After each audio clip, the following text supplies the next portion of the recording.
This is the Economic Club of Florida, a distinguished platform for discussion of the major national issues of the day. On today's program, Ash Williams, Florida's former Chief Investment Officer, shares his insights on institutional investing. You never get too far away from the markets that are your primary drivers of return, for the simple reason that if you make a huge bet like that and you're wrong, you can do a tremendous amount of damage. Good day and welcome to the 551st in our series of distinguished speaker programs. I'm Harvey Bennett for the Economic Club of Florida. We're honored to have with us today Ash Williams, the recently retired Executive Director and Chief Investment Officer of Florida's State Board of Administration. Ash was responsible for managing over $250 billion in assets, including those of the Florida Retirement System for State Employees, the fifth largest public pension fund in the U.S. Ash, welcome, and congratulations on your retirement. Thank you. Ash, you certainly ended your service at the SBA with a bang, attaining a 29.46% return on investment. How did you do that?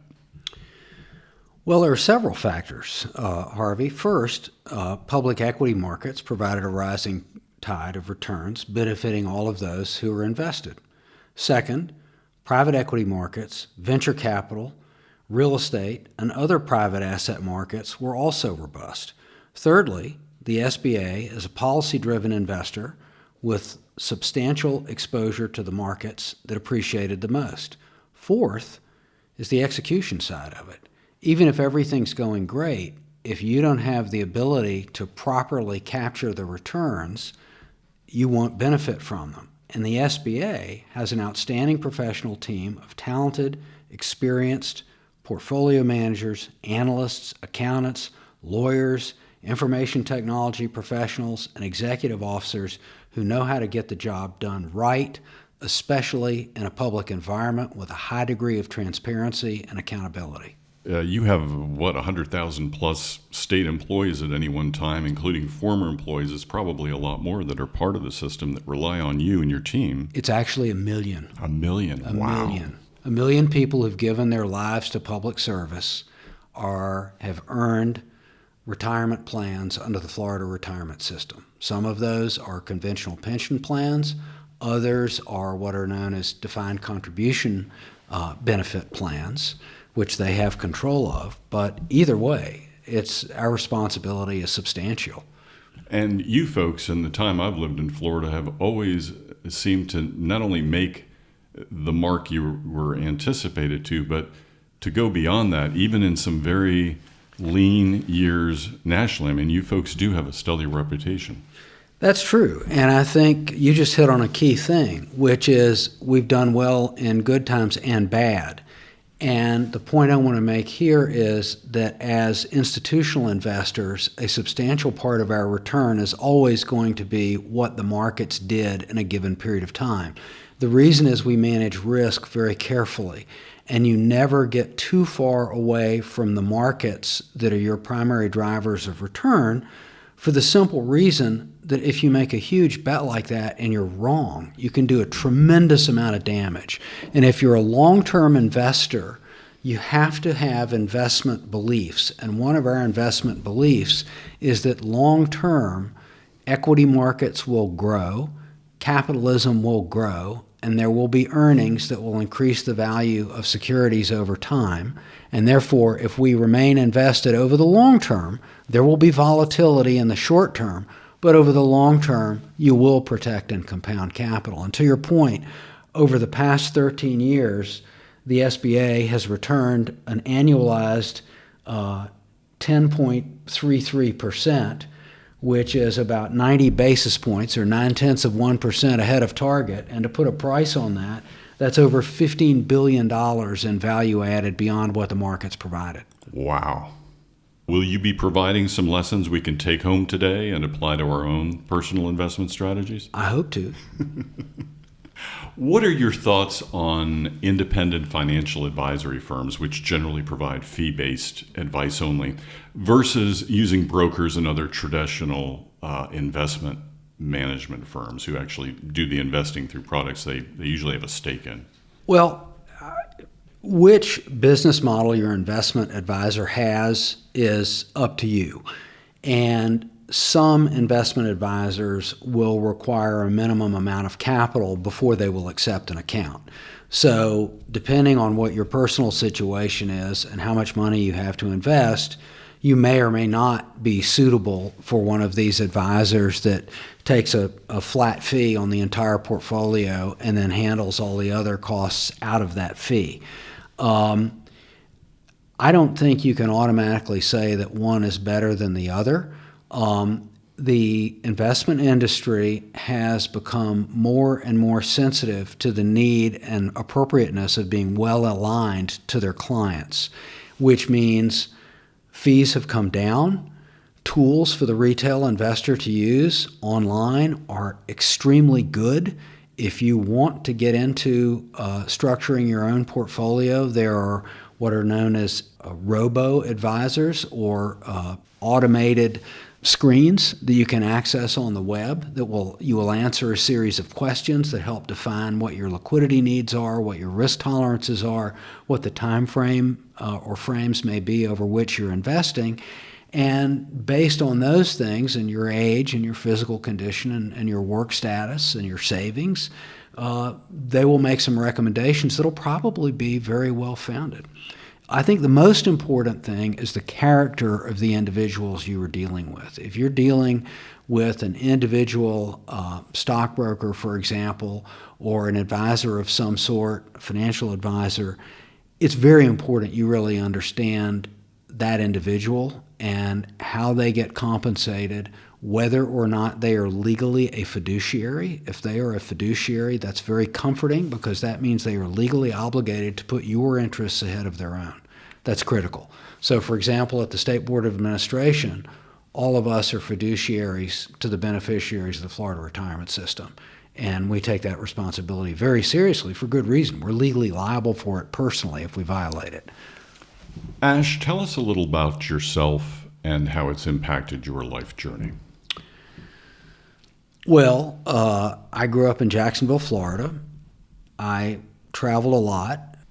I sort of had a second home in New England as a child. We spent our summers in northern Massachusetts, and my father was a Floridian by birth. My family has been in Florida since before it was a state and done a lot of interesting things. A relative of mine did the first survey of Florida when it was being considered for statehood. Wow. He was in George Washington's surveying firm and did the survey of the then territory of Florida for the United States government. Florida became a state in 1845. Another individual published the first history of Florida, which was a Florida textbook in the public school system for 62 years. That same individual published the first newspaper in Florida, was a member of the Florida Senate in the 19th century. This is George Rainsford Fairbanks I'm talking about. And also, perhaps most importantly, as a durable contribution to our society, had the first residence in Florida with indoor plumbing. Your family has seen everything. We've been around. But I think I grew up in an atmosphere of curiosity. My dad was a surgeon. He was also a cancer researcher, but he also played a jazz saxophone, and he fancied himself a bit of a farmer. So there were a lot of cross currents of interests. You could pursue whatever you were interested in, and I've always been curious. And one of the things I've absolutely loved about my career in the investment field has been that what it's really about is understanding how economies fit together around the world, understanding how different companies in different industries, how those business models work, which ones make sense, which ones don't, and then fusing that understanding of economies and individual businesses into an actionable plan of understanding how the world works and where change will come and who's likely to benefit and who's likely to be hurt. And an element of that I've recently been able to progress quite a bit is understanding the global political and military parameters in which the world exists. I was fortunate to have been elected to the Council on Foreign Relations early in 2021, and that provides a very rich field to get daily information feeds on what's going on all over the world. So whether there's something happening in China or something in Russia or something going on in the UK or the Middle East or Western Europe, you have daily information from serious scholars who are highly informed, boots on the ground, and giving you the best insights you can get as part of that effort. And you think that's made you a better investor? Oh, without a doubt. Fascinating. And again, Ash Williams, congratulations and thank you. And we look forward to hearing your formal remarks and learning more about the financial markets of today and the future, and definitely some news we can use. Thank you. Now, here's Ben Watkins, Director of Florida's Division of Bond Finance, with our formal introduction. So I get to introduce the guy who needs no introduction, right? But by way of background, so Ash has been Executive Director and CIO for the Florida retirement system. And for people who don't work in and around state government, not familiar with that, it's the retirement system for 1,000 state, local governments, cities, counties, school districts, water management districts, etc., with participants, both active retirees, active employees and retirees, 1.2 million people. So 1.2 million people are either counting on their check or are currently receiving their check from money that Ash Williams manages.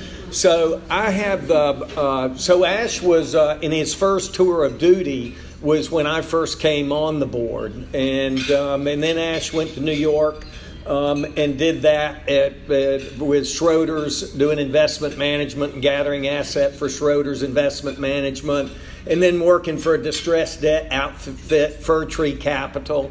And then he demonstrated his good judgment in moving back to Tallahassee, back to his alma mater in 13 years ago, 2008. So think about where we were in 2008, right?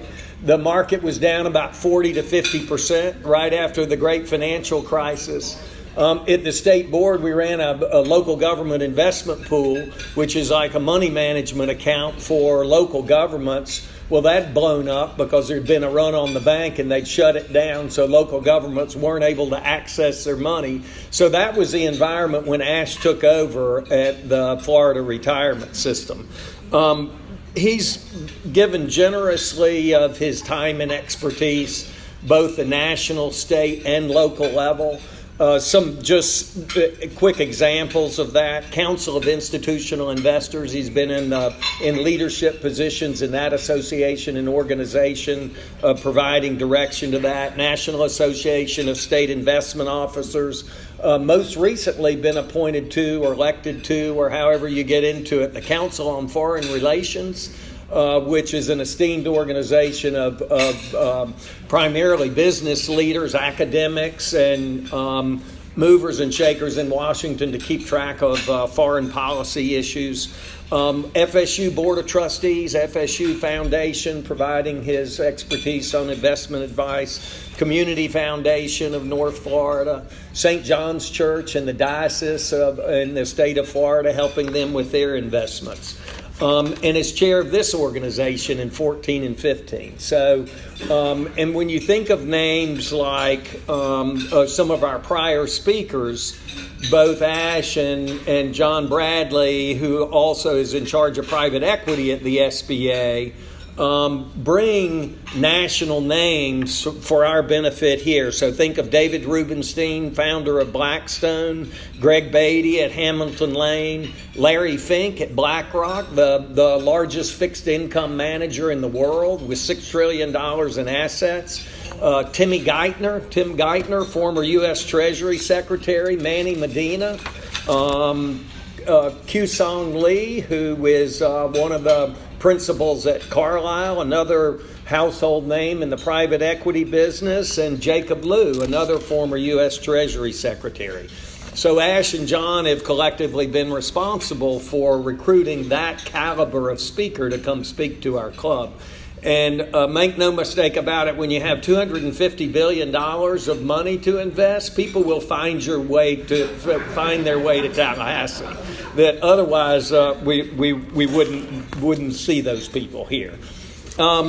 But the up close and personal view, I've had the benefit of seeing and working closely with Ash and observing him for the last 15 years. So some of the characteristics that I think about when I think of Ash is fearless.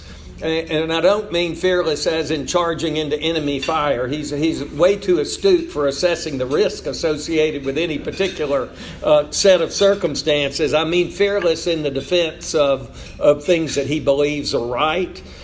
Disciplined from an investment standpoint. A visionary. He can see around the corner. Good judgment. Cool under fire. Perceptive. Intuitive. Smart, analytical, nimble, and most importantly, unselfish, which is why he's been willing to spend his career working for the benefit of the public and not to pad his own pocket. So his ability to be able to articulate complex investment vehicles and an investment environment and navigate the political landscape, and Curtis Richardson will appreciate that. His ability to be able to navigate the political landscape and deal with different administrations, different philosophies, and the political minefield is just extraordinary. And masterful is probably the best way to describe it. So there's two principles that I've observed Ash demonstrate to me over the last 15 years that really define who he is.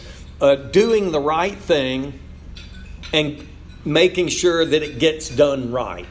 So those two things pervade everything that he's done. He's built out the leadership team at the SBA since he's been back. He has introduced the path to alternative assets, which is venture capital and private equity, which has really been extraordinarily produced extraordinary returns, which I'm sure he'll talk about. But pioneering the public pension fund investment in that space is a big deal as well. And building out and offering an investment plan as an alternative to defined benefit, which is more 401k-like, where it's the money is contributed on behalf of an employee and you instantly vest and it has mobility. So that program is also run out of the SBA. So it's an honor and a privilege to give you my colleague, friend, and neighbor, Ash Williams.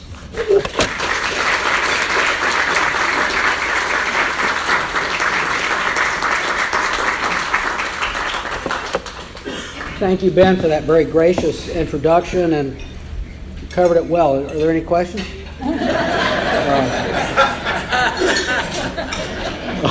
No, thank you. That was a very generous and kind introduction. Much appreciated. Great to be back with the Economic Club of Florida today.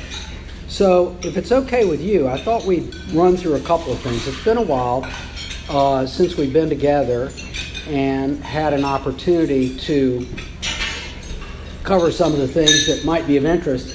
So I'm going to do a little gauging of the audience to calibrate what I say in the order we put it in, and then we'll roll through a few things and get to Q&A sooner rather than later. So first of all, do we have some Florida Retirement System beneficiaries in the room?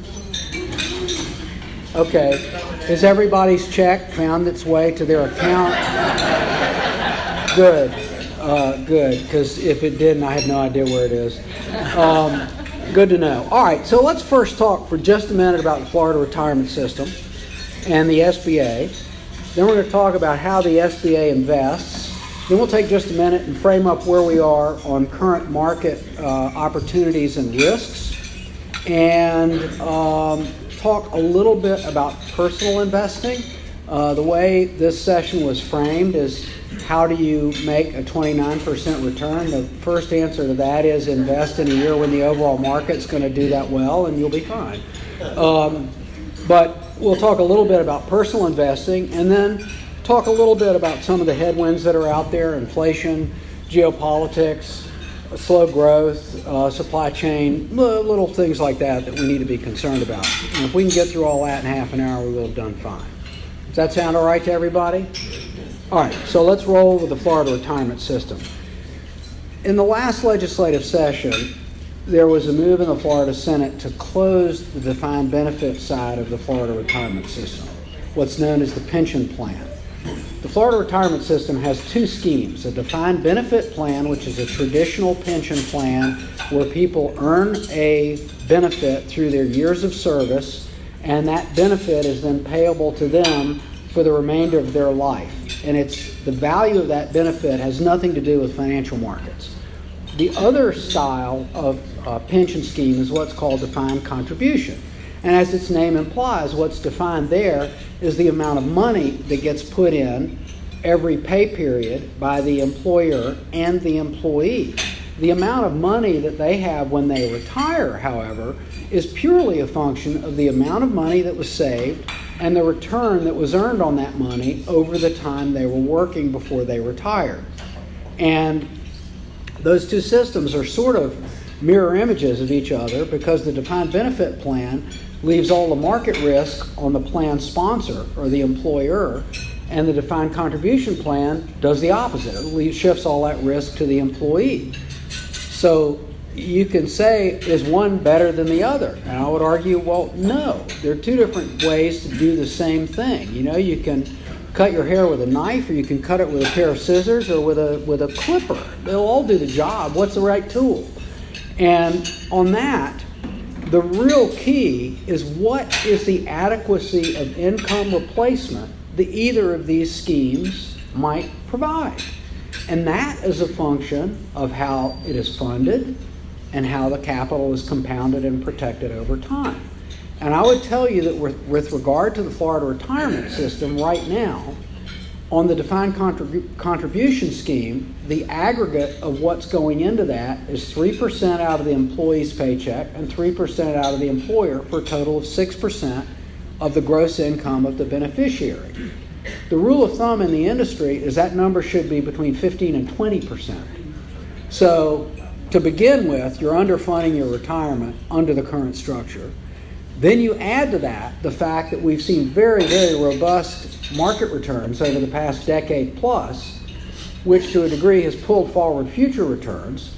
So the returns projected over the next 15-ish years for equities, which are traditionally the top performing asset class one can own, are mid to low single digits. Well, so if you're underfunding the amount of money you're setting aside and you expect future returns to be half or less of what they've been in the past, where's that going to leave you in 20 years? It might not be living in the house you're in and supporting the expense base you're used to supporting. Now, if you look at the defined benefit side, and I'm not inventing any of what I'm saying about income replacement. We have studies done. The state board. Pardon, I'm just an outsider at this point. I'm a has-been like so many. And basically, the state board does adequacy studies every 3 years that look at the adequacy of income replacement of the two pension schemes. And what has happened is that the defined benefit plan has pulled ahead of the defined contribution plan. That doesn't mean it's structurally better or worse. It's easily fixed. If you look at the contributions to the Florida retirement system that are made by employers and employees, the employee contributions are currently half the national average. Half. The employer contributions are 30% below the national average. So if you simply adjusted the contributions on the defined contribution plan and had employees put in the equivalent of the national average and employers do the same, you would suddenly greatly improve the income replacement capability of the defined contribution plan. So I'm not going to pick sides one over the other, but I will say this. For several reasons, defined contribution plans, assuming that and a defined benefit plan are both funded the right way, a defined benefit plan will be the cheaper long-term way to protect and compound capital for three reasons. Number one, you're combining the longevity of all of the individuals covered by that plan. If you think about any of us in this room, we all have a specific life time frame. And as Claude Pepper once said when he was in his early 90s, I don't buy green bananas anymore. So if you're 85 years old, you probably shouldn't be investing in a 12-year private equity partnership that's going to be calling your money to invest it over the next 6 years, and you're not going to see any of it for at least a decade, because there's a pretty good probability nobody but your executor and heirs is ever going to see a nickel of that. So that has implications for how you invest. But if you, and that's what a defined contribution plan is. It's individuals making investment decisions and investing their own capital. It's do-it-yourself pension system. If you have a defined benefit plan, you're combining large numbers of people. There are hundreds of thousands of people in the Florida retirement system pension plan. That means that because you have new people coming in, people who are retiring and people who are passing away, and their spouses or other heirs who might also be positioned to draw a benefit are passing away as well. What that means is that defined benefit plan is always going to invest as a perpetuity. It always is investing as long-term. It buys green bananas forever. Why is that important? Because the parts of a portfolio that are the most volatile or are illiquid, or are both volatile and illiquid, like the private equity and venture capital asset class that John Bradley runs, has been the top performing asset class at the state board for what, 1, 3, 5, 10, 15, and 20-year periods. That's powerful stuff. That's the juice that makes the engine really hum. And individuals generally don't have access to those kinds of investments because they're institutional investments. You can't legally buy those as an individual unless you have sufficient net worth that you can qualify for what could be multi-million-dollar minimums on these investments and require you to be, by SEC standards, either an accredited investor or a qualified purchaser. And particularly in a town like Tallahassee, where an awful lot of people either spent careers in public service, in the university system, the community college system, teaching school, working for the state, working for the county, whatever. Most people who are in that space don't become multimillionaires unless they're running the risk of being guests of the government for 10 years or so for their deeds. Not that anybody would know about that in Tallahassee. But at any rate, that's a contrast between the two different kinds of pension vehicles. Now, if you think about whether either of these or both of them are sound or not sound, they both rest on three key pillars. And as long as these pillars are dealt with, everything else will be fine. The first is, the benefits have to be reasonable. The second is the funding has to be responsible. And the third is that the investment of the assets has to be prudent. And I would argue that in all three of those, that in all three of those areas, both of the plans in the Florida retirement system have done very well. The investment options in defined contribution are well considered and well designed. They're very efficient and low cost to the investor, and they've been designed to deal with the number one flaw of defined contribution plans, which is most beneficiaries have no idea how to make investments. They're intimidated by that subject matter. They will put it off, and they will end up with too much money sitting in cash because they incorrectly perceive cash as the only risk-free asset. In fact, cash is the only asset guaranteed to waste away over time. Why? Because it's something everybody's talking about right now, coming back, inflation. Because if $1 tomorrow buys less than what $1 buys today, guess what? It's worth less, which means that pile of cash of yours is getting smaller, even though it looks like it's the same pile of cash because it'll buy less. So either plan can be good, and to the extent there have been any hiccups, or you heard the narrative last legislative session in the Senate that the reason to close the defined benefit pension plan was that it was structurally unsustainable. We had an unfunded liability that was north of $30 billion, and it was 36 actually, and that as a consequence it was potentially the whale that would swallow the state's balance sheet and ruin our AAA credit rating. Well, there's a problem with that narrative in that it just doesn't hold up factually. The returns at the state board last fiscal year into June 30 were such that the aggregate investment gains were in the ballpark of $40 billion. So just quickly on the back of an envelope, 40 minus 36 is greater than 0, which means if you could count that change on a mark-to-market basis, the unfunded liability is gone. For good actuarial reasons, that's not how it works. You count asset values and liability values over a 5-year smooth basis.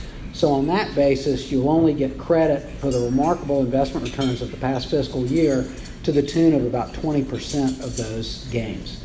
That's completely appropriate because you don't ever want to make hasty judgments on plan structure based on short-term investment performance. But it's worthy of note. It's also worthy of note that the unfunded liability that currently exists is a relatively newfound phenomenon. I was around, Barney was talking about Ben Watkins being appointed in 1995. Geez, he's a relative child. I started working for the Florida House of Representatives in 1976. You know, Ben was a gleam in somebody's eye at that point, perhaps. And back in those days, the FRS had just been created. Its funding ratio was around 40%, 40, which is way below the 80% that's commonly considered healthy, much less the roughly 87% where the FRS is right now, based on actuarial standards, or the 90-some-odd% that it's at on a mark-to-market basis. So what happened? How do we get out of that 40% funding level and become fully funded in the 90s, then go to a level of 118% overfunding during the dot-com run-up, and then back down to 108 and leveled off there during the 2007 window? How do we get from that to underfunding? Well, as the old Broadway show goes, a funny thing happened on the way to the forum, a little thing called the Great Financial Crisis. Stock markets fell by half, as been referenced earlier, and everything was terrible and everybody thought the system was going to end. Well, the reality of it was that on that mark-to-market basis, you went from being 108% funded to 87% funded overnight. People who didn't know the history panicked and thought that the Florida pension fund being underfunded was just like the Detroit pension fund being underfunded, or the Illinois pension fund being underfunded, or New Jersey, or Pennsylvania, or Connecticut, or any of these other Rust Belt financial carcasses that don't have the fortress balance sheet and the AAA credit rating that Florida enjoys. So it was really something that those of us who are close to the subject matter and who are actually investing the money felt very comfortable would resolve itself over time. But no good crisis goes to waste, and there were those who chose to, for whatever reasons, get into that issue, first in 2013, then the initiative came from the House, was killed in the Senate, and more recently in the Senate. And in that case, the issue passed the Senate on partisan lines and then died in the House. Meanwhile, time rolls forward. The structure of the FRS, I think, has largely vindicated itself. The benefits remain reasonable. The funding, thanks to the legislature, remains responsible, and the investment has certainly been prudent and highly successful. I would also add the legislature has been really helpful in facing reality together with the executive leadership, the trustees of the SBA, the governor, the CFO, and the Attorney General of Florida. And what I'm getting to here is that every year the actuarial inputs for the funding of the retirement system are reset. And that's done in a public meeting, and this involves making specific assumptions on things like how much inflation there will be, how much payroll growth there will be. Will employee salaries go up because that will drive the costs of the liabilities going forward, because people's benefits are a function of how much they earn when they retire. And you make an investment return assumption, and then you set an amortization period so that if there's any unfunded liability, you decide how long you're going to take to pay it off. It's essentially deciding whether you want a 15-year mortgage or a 30-year mortgage or something in between, and that's going to drive how much money you put in every month for payment. So in successive years of late, we've been moving the investment return down by about 20 basis points per year, which is good because it was higher than it should have been. It's more conservative to have a lower assumption and put more money in. For your own mortgage, you wouldn't underpay your mortgage assuming that 5 years out you're going to win the lottery and make up all those underpayments, would you? No, that's a great way to get thrown out of your house. So you don't do that. Pension funds are the same way. You fund them prudently and conservatively. So this year, not only was the return assumption brought down by another 20 basis points, very importantly, they also changed the amortization period for the unfunded liability from 30 years to 20 years. That's huge. And it's especially huge because unlike return assumptions that are easy to game year to year, not that anybody would ever game anything in a political environment, I should have even said that, you can't really manipulate an amortization scheme easily for the simple reason that there are three entities known as credit rating agencies, Moody's, Standard & Poor's, and Fitch, the relationships with whom Ben manages artfully. And they're paying close attention to all this. And they've seen every form of financial hijinks known to man around pension systems because there are big dollars involved with them, and elected officials have a nasty tendency to diddle them in ways that are less than truthful. And so once you've done something heroic, like change an amortization scheme, if you tried to go back and change it, the rating agencies, I believe, would be all over you like a cheap suit, which is a strong deterrent. So that's just a quick profile of the way the pension system works. And I would tell you it is generally very sound.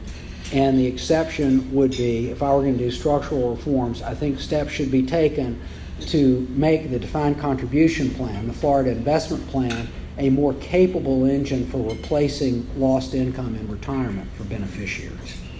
Now, the SBA is heavily associated with managing pension assets, but it actually does a few things more. This is like late night TV, but wait, there's more. Don't take the pocket fisherman yet. Wait till I tell you about whatever. So they run the Florida Hurricane Catastrophe Fund. Everybody's heard of that. Everybody has a house. We all live in Florida. We all have home insurance. And guess what? The hurricane wind component of your household insurance, part of it by law, comes from the Florida Hurricane Catastrophe Fund. The fund was founded in 1993. Over my objections, it was sent to the SBA. I was so influential on that, we had one negative vote out of the entire legislature. The explanation that I was given for why nobody listened to me was, nice try, but we trust you, number one. Your organization is apolitical, number two. Number three, you have the requisite financial expertise to do what needs to be done and not screw it up. And number four, or wherever we are, see, when you get to be my age, you start these things, it's like, I don't know where I am. Whatever. Fish, goat. They said you have the flexibility to contract with whoever you want without going through the procurement process the rest of government goes through. So we were able to go out and very quickly hire a firm, and back in the day named Arthur Anderson. Doesn't exist anymore, but they used to be the best actuarial practice in the world. And that's who designed the CAT fund. And I was the founding CEO, and we still have people, notably Lamar Taylor, who's the current executive director and CIO of the state board, and who was involved from the very beginning and understands all that policy. And the CAT fund staff includes people who've been there from the beginning as well. So that's well run. And then in addition to the CAT fund, the state board manages a little cash pool known as Florida Prime, which is now about $20 billion. It blew up in the fourth quarter of 2007 and was the proximate reason for my coming back. We re-earned the credibility of that entity, and it has now, I think, quadrupled in size from its low, and has done very, very well and outperforms all of its peers because it not only invests well and is very transparent and gives very solid market-based return, but because its fees are so much lower than anybody else on a net basis, the returns are better. So it has grown organically. The state board also advises the Florida prepaid tuition plan in the development and execution of investment policy, helps the lottery from time to time on similar matters, and is trustee on all the state's debt issues. Which raises the question, how does the SBA invest? I'm watching my time here. And it's very different from personal investing. Number one, because it invests as a perpetuity, as we discussed earlier. Number two, It's driven by explicit investment policy. So thought is given every year to what the liabilities look like, the scale and magnitude, scale and timing of when those liabilities come due. And then that is compared to the perception of forward returns in the various asset classes. And a mix is put together of the various asset classes, equities, credit, private equity, strategic investments, which are opportunistic strategies, real estate, and cash are the current asset classes. And there's a conscious decision made every year what that mix should be, and you set a specific percentage target for each of those asset classes. And if you go above it or below it, you rebalance from classes that have the opposite situation. So, for example, over the past few years, where you've had equities going to the moon, you get pushed above the equity target periodically. You sell some equities, buy something else that's down, and off you go. And so you have a mechanical way that forces you to buy low and sell high, which is what everybody says is the way you invest. But what do human beings do? We're driven by greed and fear. We chase things when we fear we've missed out and invest too late. And then when we get creamed because we invested too late and the bottom fell out of an overpriced asset that you bought, what do? You're like the person who's had wakes up with an awful hangover and swears to God, if you will just ease the pain, I will never drink again. Not that anybody here has ever been there. Certainly I haven't. But that's what happens. And that is why retail investors have largely stayed out of equity markets since the great financial crisis. And in so doing, missed the biggest run in equity prices in modern history. And now what's going on? They're piling in when everything's at an all-time high. So there are several folks in the room who are retail financial advisors, all of whom know all this stuff and know how to manage it for you. But the SBA has something else most individuals don't have. A team of 220 professionals from all over the world that include people like Mr. Bradley, whose private equity investment program is in the top decile of the Cambridge Associates universe globally, which is the most selective competitive universe out there. I hate to even mention this word in the home of Florida State University, but it is the SEC of investments. And if you can perform well in that environment, you're hitting it hard. So we have a lot of professional depth. Another thing the SBA does is it manages almost half of its assets on its own desks. Very, very low cost. Very important. A penny saved is the same as a penny earned, and the SBA is one of the lowest cost investment institutions in North America and has been for years. The SBA is also able to invest with leading private asset managers because of our scale. Ben wasn't exaggerating when he talked about our relationships with the biggest, most capable firms on this planet. They are regular visitors to Tallahassee, to the SBA, and if they can come to the Economic Club, fine. But there are very real relationships there that amount to great deal flow, great terms on our investment relationships, great fees, great economics, and strong alignment. Individuals, unless you happen to be Warren Buffett, are not going to have that kind of relationship. That's a $250 billion privilege. And believe me, I know the difference. When I came back, the fund bottomed at about, I'm going to say 80 billion-ish in March of 2009. We've had negative cash flow of $600 million a month, minimum, every single month since that market bottom, and the fund balance has gone to more like 200 billion net of paying out all that money. And believe me, the calls get returned faster when you have 200 billion than they do when you have 80. And the jokes are funnier too, I might add. And you know I love jokes. So you add all those things together and it's good. And the last 2 points are super high degree of transparency. Everything the State Board does is public. You can go to the quarterly meetings of the Investment Advisory Council. You can read the annual investment reports. You can see where the money's invested, what the fees are, what the returns have been, everything. There are no secrets. We're also they are subject to at least 50 external audits a year across the State Auditor General, the Office of Program Planning and Analysis, various private audit firms that are brought on by the SBA to audit its own entities, and there's a strong internal audit department with a chief audit executive running it who we've hired out of the private sector who does value-added audits as well as control audits.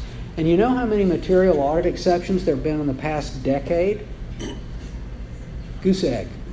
Where do you see a financial institution that big cranking out those kind of returns that never stubs its toe? I'm not going to use the word never. Hasn't stubbed its toe in a while. And if you look at what the performance has been over the 13 years that I conveniently selected for the 13 I chose to be there, where I arrived at the bottom and left at the top. You think that was an accident? Anybody looks smart when you do that. The returns we compounded were 90 basis points, or 9/10 of 1% above what the markets delivered. That's a $15 billion difference in asset value. Just the outperformance. $15 billion, or 15,000 million for those of you who aren't literate in very large numbers. So it's all worked out pretty well. Let's hit very quickly a couple of environmental factors that are relevant for the current market environment, and then open it up to Q&A. So first of all, valuations and earnings multiples on equities globally are pretty much at all-time highs. What does that mean? It means there's little or no margin of safety. So if you're talking about buying broad markets passively, remember how everybody said for so many years, oh, you'd be a fool to hire an active manager? I do everything with index funds because they're practically free and they outperform all the active managers. That's true when the wind blows hard from one direction for the whole time, and the direction happens to be behind you, pushing you where you want to go. But when things get tough, like 2008 or the mid-'70s, when the market went down by half over a period of years, or the real estate recession in 91, or the Asian contagion in 98, or the Russian ruble crisis right around that same time, some things get blown up and some hold up real well. So active management, I would argue, is worth looking at right now. I would also say you've got a serious complication in portfolio construction, because you've got to have something to diversify that global equity risk. You're back to the green banana problem. You can't take the chance of being 70 years old and having your portfolio cut in half because the market tanked overnight and you're 100% in equities. That's not good. And your kids and grandkids are not going to be entertained when you tell them, sorry, I've got an irrevocable commitment to my alma mater. You're good luck. You know, they're not going to like that. So you need some diversification. Traditionally, that was bonds. But guess what? Most bonds now have a negative real return. If you look at their returns and then haircut them for inflation, it's negative. So you've got to find a way to have diversification without those bonds. That could mean real assets of some kind. It could mean some kind of marketable alternatives, hedge funds or other things. And again, who you are, what your status is as an investor, and where your economic station is will drive how much, if any, of this works. And even the most modest among us has always got a very simple hedge in the form of cash. Because guess what? When the tide goes out on markets and people are forced sellers and everybody's scared and things are tanking and there's red on the screen and all the talking heads are shaking and going, that's the time you want to be buying. And cash will put you in that position. So don't start the pity party of saying, I'm just an individual. I can't do hedge funds. I can't do private equity. I can't do distressed debt. I can't do all these counter-cyclical and pro-cyclical things that would be constructive in an aggregate portfolio. No, you can have cash. That's fine. What are some of the risks that are out there? Well, this low rate thing is persistent. My judgment on that is you've got 2 or 3 years of this yet to come. There's anxiety about inflation, probably overdone in my judgment, in the immediate future. You continue to have accommodative monetary and fiscal policies globally. You've got reasonably strong economies in the US, the UK, Western Europe, and much of Asia. You do have some slowdown in China, and there are the usual geopolitical tensions, most front and center, those between the US and China and its Asian neighbors. But there's no apparent near-term cause for market decline. That may be false comfort. It usually is. Think about a couple of other things. Oh, the pandemic. Did we mention the pandemic? That's out there. That's not over. You could have another Delta type of thing pop up tomorrow, or a whole nother variant of a pandemic of a completely different stripe. You don't know that. None of us do. You've got the lingering supply chain challenges that are going to be very difficult to unwind if for no other reason than the physical cargo containers themselves are stacked up in Long Beach, not in the ports in China. And the way shipping rates currently work, it's simply uneconomic to send empty containers back. It's not going to happen. So what's happening is the way a lot of businesses that import a lot of inventory or key components to production are operating, they're building their own ships. They're making their own containers. They're taking the intermediaries out, which means the major global infrastructure for moving intercontinental cargo is beached for the time being. And it's hard to see where the economics change or how to unbeach those assets and get them floating back and forth again, so we're not all buying Christmas presents 2 days before Halloween, which is what we're all doing right now, because we're afraid that we're not going to have the new whatever it is gizmo that grandchild A has to have come December. Other things out there, rogue actors and cyber risks. We've seen a few pretty big cases of that recently, including, I want to say, one of the local TV or radio stations going blank by virtue of a cyber attack recently. How should you be thinking about things of your own? You need to really think about what you need in the way of spendable income. You need to think about your risk tolerances. Are you one of these people that wakes up in the middle of the night because you heard Jim Cramer say sell, sell, sell around a name that you own? And you think that guy's smart. Well, Kramer's a smart guy, but I know Kramer. He's a volatile guy. Calm down. You hear him say sell, sell, sell. You have to understand your liquidity needs, because some of the investment vehicles you may be thinking about involve tying up capital for years and no way to get out and no way to get cash flow. That's important. You need to think about diversification.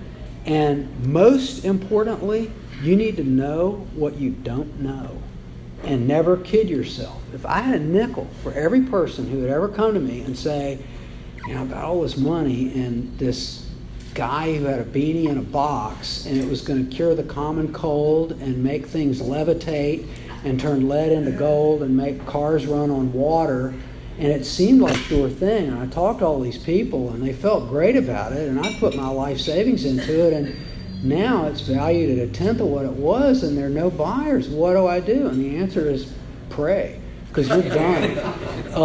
So know what you don't know and assume markets are efficient, because they are. And there are a lot of smart players who know a whole lot more than all of us put together that are in those markets.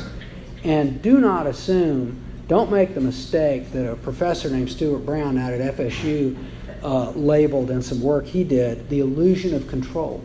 Don't assume just because I read a lot of articles and I bought this stock or this piece of raw land or whatever it is, I really thought about this, so I'm going to be fine. Baloney. People don't walk into casinos believing they're going to lose money. But you know what? You know why the casino industry exists? Because the gaming industry knows that across everybody, that's exactly what's going to happen. The customer's going to lose money and the casino's going to make it. Don't be the one that hands it over to the casino. Know what you're doing and honestly acknowledge what you don't know. Mr. President, if we have a little time, can we open up questions? So if you would like to ask a question, and the microphone is right there, please come up. Ash, go ahead, Matt. When you visit New York, you need to skip the SEC and go straight to SNL. They need some help on Saturday Night Live. You have a great sense of humor, and I appreciate it. My question has to do with infrastructure. Annually, the DOT here in Florida spends $10 billion on infrastructure, and unbelievably, there are about $150 billion worth of unmet needs in Florida. What investments do you make, or do the SBA make, in the way of infrastructure projects within Florida? And if they're not, why aren't they? Very little, and for excellent reason. There's a thing in Florida known as municipal finance, which is by far and away the cheapest way to finance infrastructure construction. The SBA is a major infrastructure investor, and the strategy is a bookended strategy where on one end we have a very large investment with an Australian-based fund that is made up, think of it as like a mutual life insurance company, if you will. Various institutions put in money. The fees are extremely low. The investments are very core in nature. They're not highly risky or expectational. The returns are going to be sort of, I'm going to say, mid-single digits to high single digits, not crazy stuff. But you know you're going to get it, and the fees are low, and the partners are all great, and it's very solid. But the investments are almost entirely Europe, Asia, and when I say Asia, don't just think China, that region. Asia includes Japan and Australia. And Australia's got a lot of infrastructure needs and a lot of good opportunities. The other place the SBA does a lot of infrastructure investing is we have a partner in New York that does a lot of infrastructure in several areas. Number one, airports. Been particularly good at airports. At one point, I believe the firm, the SBA's in partnership, owned 2 of the 3 airports in London, and currently owns the airport in Edinburgh, Scotland. And the business model there, and those of you who've flown out of Tallahassee will understand this. With airports, the key to making airports work is the number of flights that come through. And guess what? If there are very few flights, there are very few people. And if there are very few people, retail doesn't do very well, parking doesn't make much money, restaurants don't do well, and that's where you make money in airports. And unless you can figure out a way to increase throughput of traffic, you don't make a lot of money. So these people figured out a way, and in Europe it's a different business model, or in the UK. What's one of the big barriers to progress with American airports? Federal government. We have a flight control system that's antiquated, and the federal government controls flight control. In the UK, you can bring in a private air traffic control outfit, and as long as you meet the prescribed federal standards and you're subject to safety inspection, you can bring in private people. So you can buy an airport and triple the throughput of flights. And if you're outside London, London's a little different from Tallahassee. People from all over the planet want to be there every day, and they come and go all the time. For some reason, they find London more appealing than Tallahassee. Maybe they came here once in the summer and said, So at any rate, you increase throughput of people, then you redo the experience for security. Again, in Europe, you can do that privately. So you don't make people mad in security, because when people are mad, they don't shop, they don't buy booze, and they don't eat nice meals that cost a lot of money and make money for the airport operator. You keep them happy. You play them music. You make sure they're not in a line for more than 3 minutes. You have people walk up to them with a clipboard and say, "Sir, how's your experience in our airport security line today? Everything going well for you, sir? Anything we can do for you?" And you think, that's very nice. It's way better than shoes off, which is the U.S. model. So you make them all happy, then they buy stuff, you make money on that, and it all works great. And because you've increased the revenue, guess what you can do? In 5 years, you sell the airport for 3 or 4 times what you paid for it. And that works. And you can do the same thing with all kinds of things: rail lines, water plants, parking facilities, power plants. Did I say power plants? Yes, sorry, time to shut up. So anyway, lots of things. But in Florida, we don't need that. And the returns that we expect on that last category of infrastructure I talked about, mid-teens. You can borrow money. Ben Watkins can issue bonds to build Florida infrastructure for next to nothing in real terms. Why would you want to pay us 15% when he can give you the same money for 2 or 3? Doesn't make any sense. And Florida's infrastructure, for those of you who've traveled around the U.S. or traveled around the world, it's among the best anywhere. It's terrific. It's relatively new and really good. So, Ash, let me ask you a question. When you were at the SBA, one of the latest fads is ESG. So would you talk a little bit to our club members about ESG and what you think about investing in that? And also, could you make some comments about BlackRock and other investment firms now investing in China with the changing regulatory and governmental policies? Sure. Well, ESG, ESG, for those who don't know, stands for environmental, governmental, and societal concerns. So you want things that are governed well, meaning good alignment between the organization and its beneficiaries and stakeholders. You want firms that are doing things that are sustainable, that's the social part of it. And you want things that are done in an environmentally sound way as well. Now, for some entities, that has become a holy grail and a cause unto itself because it appeals to a political market, to be blunt. And depending on where an institution is headquartered, you could almost tell me where a place is headquartered, an institution, and I'll tell you whether they put an emphasis on ESG or not. If they're in Northern Europe, Western Europe, the UK, the Northeastern United States, the Central Northern United States, or the far west coast of the United States, I would tell you they're going to be all over ESG.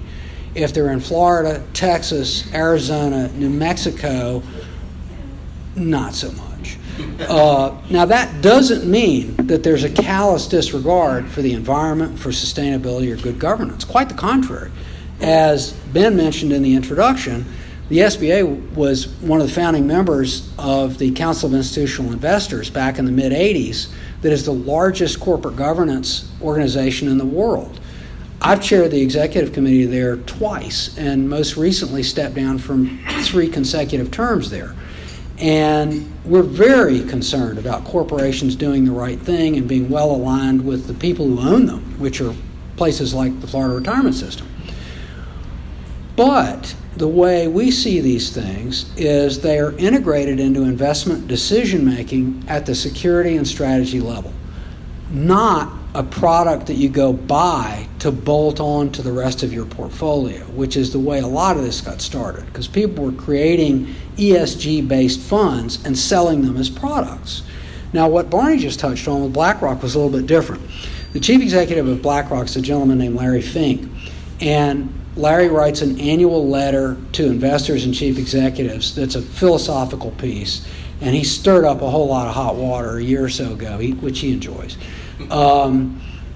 talking about ESG and how it would guide everything BlackRock did or does, and that he thought it was so fundamentally critical that everybody should adopt that philosophy. And a lot of people sort of took offense, sort of thought he was playing to some market. But I've talked with Mr. Fink about this. He's not one bit crazy. The whole idea is properly integrating sustainability, legitimate governance, and sensibilities for the long-term survivability of strategies into the whole thing. Think about where we are here in Florida. For Pete's sake, we live on a peninsula surrounded by ocean, and our average elevations are a fraction of what they are in most of the United States. If you look at Miami Beach in particular, they've already got issues relating to sea level rise. You don't have to be a hair on fire tree hugger to be realistic about that. Look at the trends. Did anybody enjoy the crisp, cool weather last summer? Was it even cooler than usual? I don't think so. It's not getting better, folks. It's getting worse. And if you look at all of the science, all of it, and I'm thinking of a former Secretary of the Treasury, Hank Paulson, who was also a former head of Goldman Sachs, who has now made his life's work fighting climate change. There are a lot of people like that around the world who are highly, highly educated people who don't need the money, and in fact, they're spending their own money. Hank, for example, personally financed a large part of the purchase of Little St. Simon's Island to turn it into a nature preserve. Now, not many people can go out and buy an island and hand it over to the Nature Conservancy, but that's the level of commitment we're talking about. So I think that ESG is absolutely worthy of focus, but it's a question of how you do it. You know, if somebody came into the Capital City Trust Company and said, I want a portfolio of ESG investments, I suspect they'd be advised and counseled on maybe that not being an ideal thing to do, but here's how we can integrate your concerns and your desire to do good into your portfolio.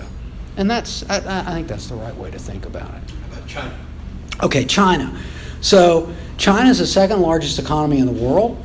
It's the second largest stock market in the world, and the second largest bank in the world are all in China.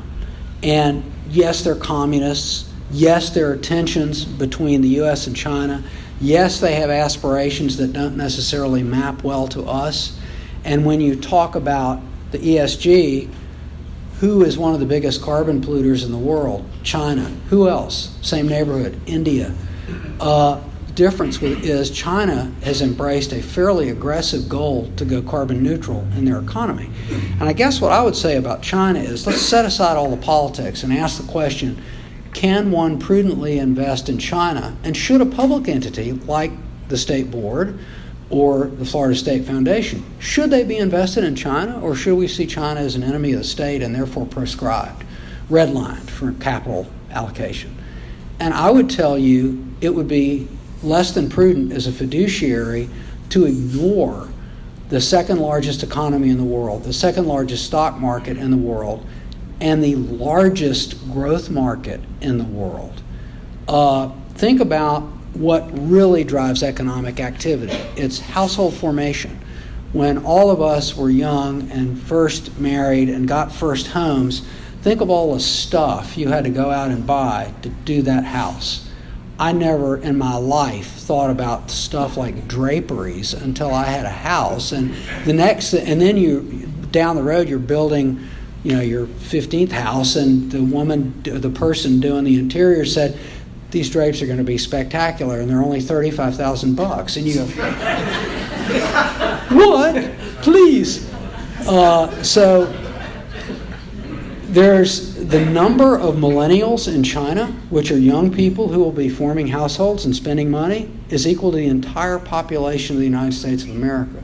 That's a whole lot of economic growth, folks. And communists or no, there's economic growth there. There will be consumption there. And the consumption in China is no longer China makes and the world takes, to steal Trenton, New Jersey's catchphrase. China is an intra-regional supplier now, and they're shifting their own economy toward internal consumption, so they're no longer reliant on Western Europe and the U.S. to consume their cheap substitute goods. Not so. They've gotten over that. Wages are way up, etc. They have near-term growth issues without a doubt, but there are companies there. You can invest there responsibly by staying away from anything that has a national security element to it, anything that has a cybercrime element to it, anything that's closely aligned and closely controlled by the Chinese Communist Party. There have been issues raised about, oh my gosh, you can't possibly invest in Chinese companies. You can't even trust their audit papers. They don't follow U.S. guidelines for allowing audit work papers to be reviewed by, peer accounting firms to ensure their accuracy. Well, that's true, but guess what?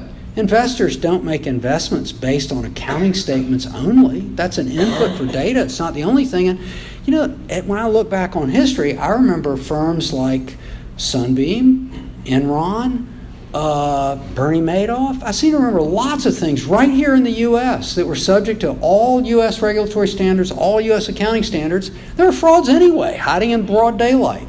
So that's a reality no matter where you are.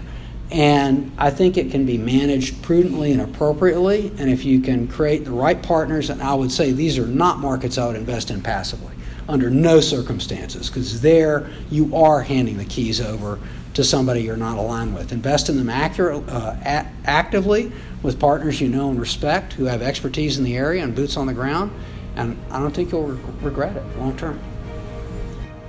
Thank you very much. Thank you. Pleasure to be back.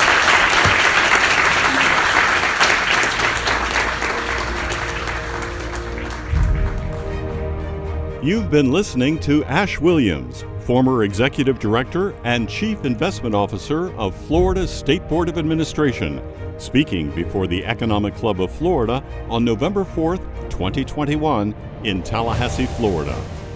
For more information on the State Board of Administration and the Florida Retirement System, visit sbafla.com. The Economic Club of Florida promotes interest and enlightenment on important economic, political, and social issues of the day.